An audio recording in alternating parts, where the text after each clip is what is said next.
വിവിധ ആവശ്യങ്ങൾ ഉന്നയിച്ച് കരുനാഗപ്പള്ളി താലൂക്ക് ഓഫീസിലേക്ക് മാർച്ചും ധർണയും സംഘടിപ്പിച്ചു.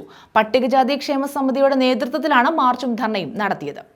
ജാതി സർട്ടിഫിക്കറ്റ് വിതരണത്തിലെ പ്രതിസന്ധി ഒഴിവാക്കുക, വിവിധ കാരണങ്ങൾ കാണിച്ച് ജാതി സർട്ടിഫിക്കറ്റ് നിഷേധിക്കുന്ന നടപടി അവസാനിപ്പിക്കുക, ജാതി സർട്ടിഫിക്കറ്റിനായി മനുഷ്യസാധ്യമല്ലാത്ത നിബന്ധനകൾ ഏർപ്പെടുത്താതിരിക്കുക തുടങ്ങിയ ആവശ്യങ്ങൾ ഉന്നയിച്ചാണ് മാർച്ചും ധർണയും സംഘടിപ്പിച്ചത്. ജാതി സർട്ടിഫിക്കറ്റ് അവകാശമാണ്, തഹസിൽദാരുടെ ഔദാര്യമല്ല എന്ന മുദ്രാവാക്യം ഉയർത്തിയായിരുന്നു സമരം. ഡോക്ടർ സുജിത് വിജയൻപിള്ള MLA സമരം ഉദ്ഘാടനം ചെയ്തു.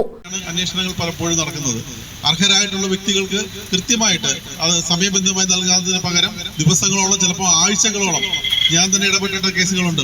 PSC ഇന്റർവ്യൂവുമായി ബന്ധപ്പെട്ട് സമയബന്ധമായിട്ട് കൊടുക്കണമെന്ന് നിരവധി തവണ ആവശ്യപ്പെട്ടിട്ട് പോലും അതിന് തയ്യാറാവാതെ ആ പറഞ്ഞ സമയത്തിന് 1 മണിക്കൂറോ 2 മണിക്കൂറോ താമസിച്ച് നൽകുന്ന ചില ഉദ്യോഗസ്ഥ സമീപനങ്ങൾ, ഇവർക്കെതിരെയൊക്കെ ശക്തമായ നിലപാടുകൾ ഈ സർക്കാർ എടുത്തു വരികയാണ്. ഇതൊരു സൂചന മാത്രമാണ്. ഈ പ്രതികൂല സാഹചര്യത്തിലും ഇതിനെ കുട പിടിച്ചുകൊണ്ട് ഇങ്ങനെ ഒരു സമരം ചെയ്യേണ്ടി വന്നതിൽ നിങ്ങൾ മനസ്സിലാക്കുക. ഇതിലും വലിയ സമരങ്ങൾ കണ്ടിട്ടുള്ളതാണ് ഈ രാജ്യം. സമരങ്ങളോട് നേടിയെടുത്തതാണ് നമ്മൾ ഈ കാണുന്നതെല്ലാം തന്നെ.